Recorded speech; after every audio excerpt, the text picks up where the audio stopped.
Friends, welcome to my class. Issue of debentures में आज हम जर्नल एंट्रीज पास ऑन करेंगे जब डिबेंचर्स इशू किए जाते हैं एट पार, प्रीमियम या फिर एट डिस्काउंट।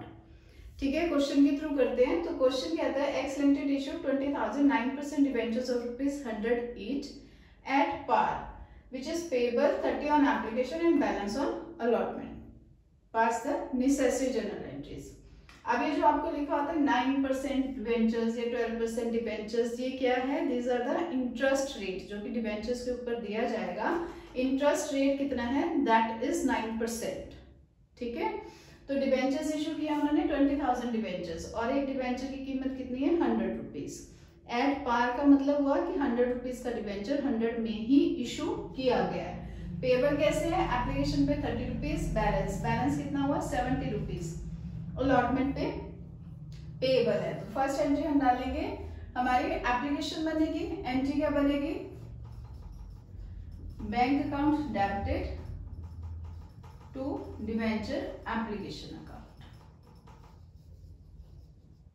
ठीक है, कितने की?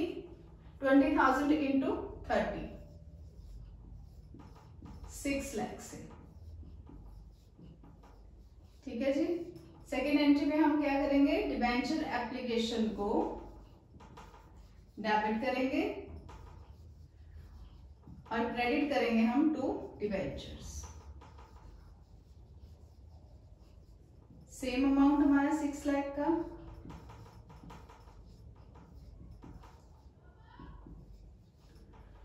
अलॉटमेंट की एंट्री कैसे डालेंगे? थर्ड एंट्री पड़ेगी हमारी अलॉटमेंट की। तो क्या डालेंगे? Debenture allotment account debited to debenture account. ठीक है, टू डिबेंचर्स अकाउंट कितना आएगा? 70 इंटू 20,000। तो कितना बनेगा ये आपका? 14 लाख। ठीक है, लास्ट एंट्री हमारी क्या बनेगी? डिबेंचर अलॉटमेंट पे जितना हमने अमाउंट ड्यू किया था उतना हमें रिसीव हो जाएगा। तो हम लिखेंगे bank account debited to debenture allotment account.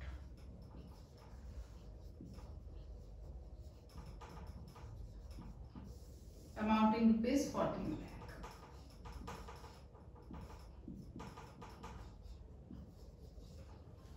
ठीक है, ये एंट्री है हमारी अलॉटमेंट ड्यू करने की, ये अमाउंट रिसीव करने की।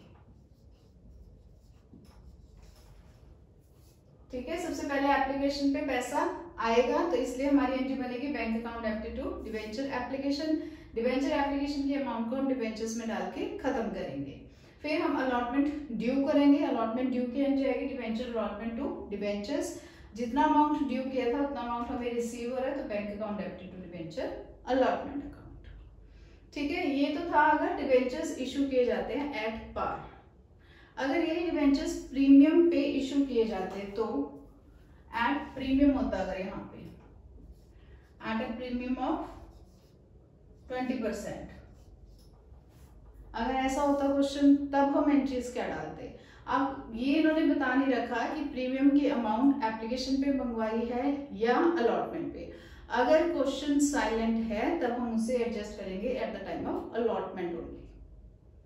ठीक है, तो हमारी फर्स्ट एंट्री तो सेम ही रहनी थी। एप्लीकेशन पे 30 रुपए मंगवाए, फर्स्ट एंट्री हमारी सेम रहनी थी, बट हमारा फर्क पड़ना था जब हमने अलॉटमेंट के टाइम पे प्रीमियम का अमाउंट भी ड्यू करना था। तब हमने एंट्रीज क्या डालनी थी? Debenture allotment account debited to debentures to security premium reserve.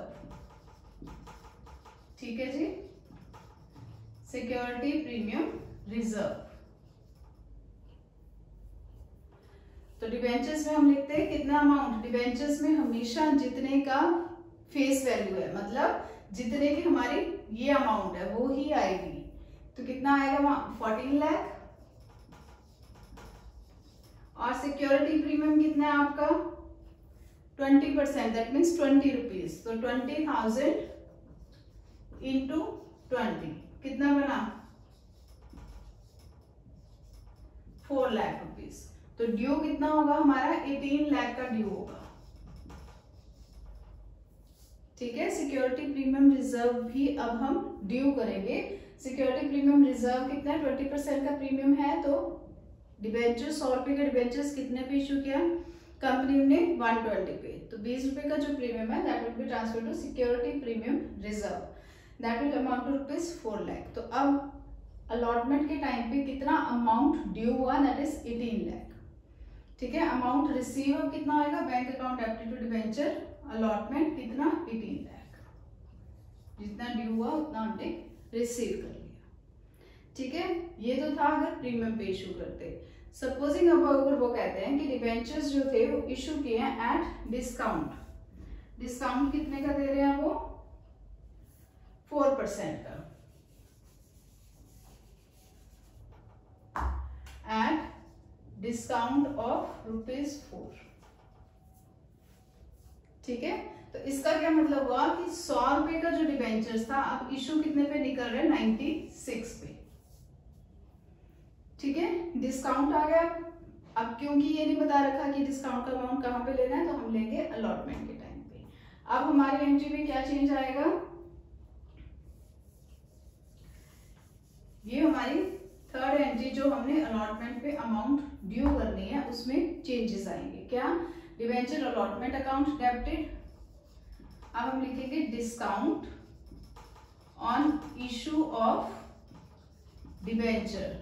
इसको भी हम डेबिट करेंगे क्योंकि ये कंपनी का लॉस होगा। 2 लिखेंगे हम डिबेंचर्स।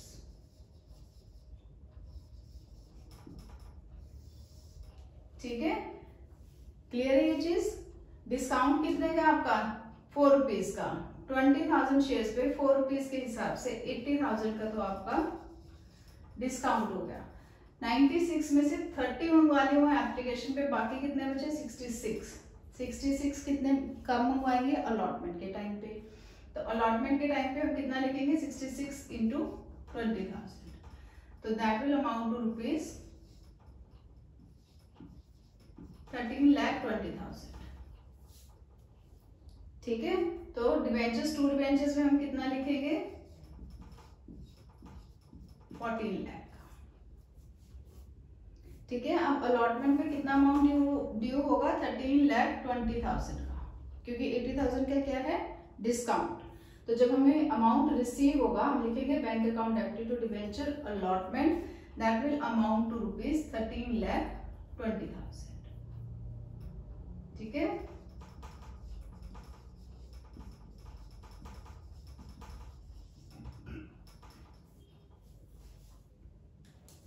क्लियर है ये सारी जनरल।